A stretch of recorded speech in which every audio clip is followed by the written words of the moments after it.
I want to thank the distinguished panel. Mr. Armstrong, I must say it's a real honor to be in your presence here today. I think we were talking before, 1,000 years from now, no one in this room will be remembered. No one in this town will be remembered except for you. And it's a great honor. On the wall behind me, it says, where there is no vision, the people perish. President Kennedy, I think, had that vision, and it landed you on the moon. I'm concerned that this president doesn't have that vision in his decision to cut the Constellation program. I was compelled by your testimony that the priorities are American leadership in space, access to space, and exploration. And I agree with you on that. And also, your comments that you were astounded by the President's proposal and that it was painful to watch. And then finally, in response to the question, can the President's plan be executed, we got a no, and a highly unlikely. That's very powerful. I mean, you are the experts. And the morale is another issue. But my question is, by cutting the Constellation program,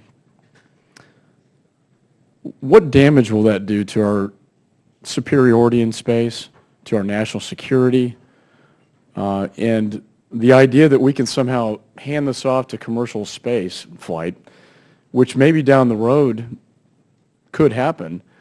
My concern is that the handoff, it's not an appropriate handoff. They can't pick up the ball and run with it right now.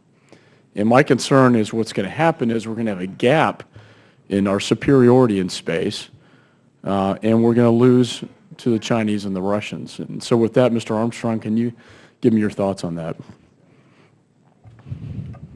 Thank you, sir. I certainly agree that if for the next decade we have no access to space, we will be viewed by people around the world as being has been. That I would find that extremely uncomfortable with the enormous investment in resources and people's time over the past half century that we've expended in order to gain the position of leadership that we've enjoyed in recent years. But gentlemen, yield.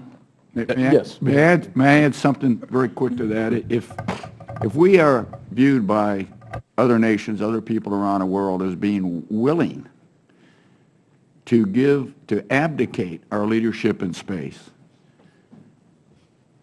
what else do they believe we are willing to dismantle without reason? It's very powerful, and I couldn't agree with you more. Mr. Young, do you have a response? The only comment I would make is I think the reason all three of us advocate Ares 1, Orion, the elements of Constellation, is that it's our view that given where we are today, it's the best way to get an assured access to low Earth orbit. I mean, I think that's the fundamental underlying view for why we're advocates of that solution. Captain Sherman, if I could just follow up, that response, what else would they be willing to give up?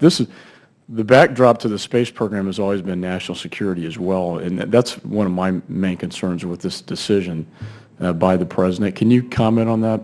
I'm sorry. In terms of what impact will this have on our national security? Oh, I think it'll have a significant effect. We won't have, if we give up on a shuttle today, a shuttle doesn't just service a space station.